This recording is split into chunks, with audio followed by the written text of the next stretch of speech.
If you look at the performance of emerging markets over the last 20 years against developed markets, they have outperformed by 66%. So there's been a great opportunity cost for the long-term investor for not being exposed to emerging markets.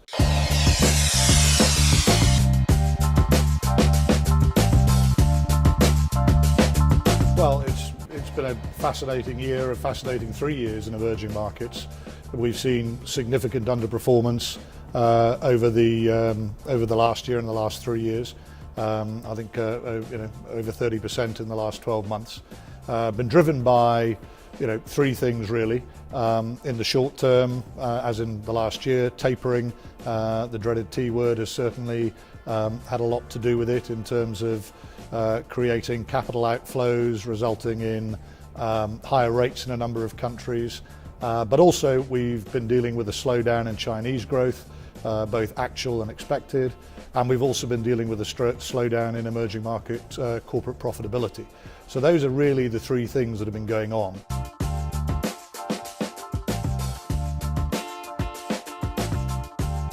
There are a number of different markets at different stages of development. So you can look at Latin America. A number of the economies there are in the emerging market index.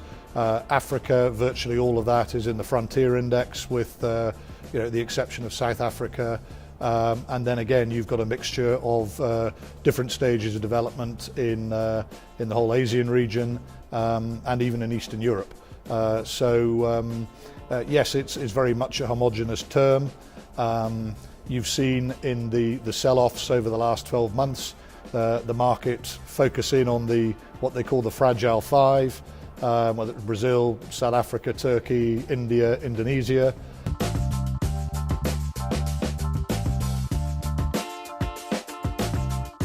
It comes down to one word, which is growth. You're seeing significant growth, or we believe you will see significant growth over the next 5, 10, 15, 20 years in what we call the emerging market area. Different countries will grow faster than others, some will succeed, some won't. But net, you're going to see significant growth, and we believe much faster growth than you're going to see in developed markets. That's the first point. The second point is that emerging markets are fraught with risk, and therefore you need to be with an investment house that is a very good stock picker, knows how to avoid the challenges that one can run into in emerging markets. If you're taking a shorter term view, which I stress is not what we do, but over the last 3 years, you've seen a 40-odd% underperformance of emerging markets versus development markets, for a number of the reasons we talked about earlier on: Chinese slowdown in corporate profitability or earnings growth, never mind the tapering. And again, I stress we're stock pickers, but we look at valuations at the moment after the sell-offs we've seen. And that's not just in emerging markets equity. We would say the same in emerging markets fixed income as well.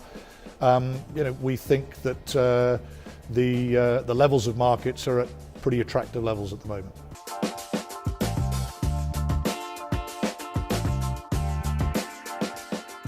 From a closed-end fund point of view, which is where we've been focusing today, the closed-end fund is a great vehicle to gain exposure to emerging markets because, as we talked about before, they can be volatile, but you're not forced to sell in tricky market conditions in a closed-end fund structure. In an ETF or a mutual fund, you can end up selling your most liquid investments and end up with a very lopsided portfolio just to give the liquidity that the product demands.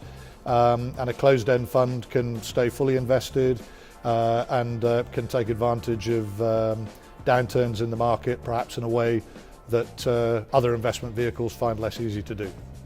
For more information and data on closed-end funds, visit our sponsors at efconnect.com, the authority on closed-end funds.